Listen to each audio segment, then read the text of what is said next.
Une nation qui réussit, c'est toujours une nation qui est capable de définir une cohérence de son action, de voir où elle veut aller dans 20 ans, de s'en donner les moyens financiers, de rassembler les élites nécessaires, qui sont surtout des élites technologiques, culturelles, politiques, intellectuelles, et qui est capable d'assurer, de donner le sentiment à toutes les collectivités qu'il faut y aller ensemble pour un bénéfice qui dépasse chacun d'entre nous. Donc un projet où il faut une dynamique de marché, mais où il faut également des pouvoirs publics forts qui encouragent cette dynamique. Il faut à la fois plus de concurrence et une politique industrielle.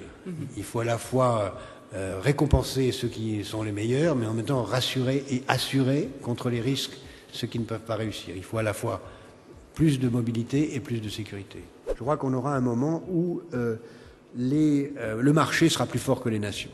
La puissance du marché l'emportera sur les nations et on aura ce qui existe déjà dans certaines parties du monde, un État fantoche, plus ou moins existant, où les hommes politiques s'agiteront en faisant croire qu'ils ont le pouvoir. Soit on n'en aura plus, soit on en aura encore, mais ça n'aura pas beaucoup d'importance, sauf pour eux et pour ceux qui croiront encore qu'ils représentent une identité nationale. Mais en réalité, la puissance sera totalement au marché. C'est lui qui déterminera, comme c'est déjà le cas, les grandes évolutions, et où la cohérence d'ensemble sera assurée par ceux qui, à la place de l'État, seront capables d'assurer les deux fonctions centrales de l'État, c'est-à-dire la sécurité et la distraction. Je me méfie beaucoup de cette idée d'une société non industrielle. Je crois au contraire qu'on va vers une société hyper-industrielle. Je crois que les services n'ont de sens que comme complément pour accompagner les produits industriels. La recherche, c'est d'abord le mélange d'un espace de liberté universitaire, de qualité en termes de logement, de campus, de bibliothèques, de statut, de rémunération.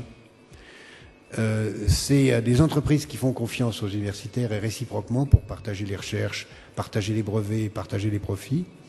Et c'est un État qui finance largement, en faisant confiance, des grands programmes.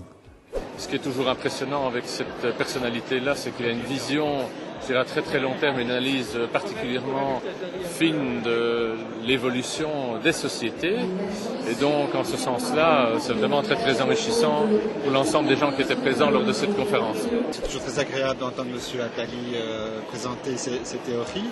Certaines théories qu'on peut accepter, que j'accepte volontiers, d'autres qui sont un petit peu inquiétantes, puisqu'en fait, il nous présente un avenir plutôt chaotique.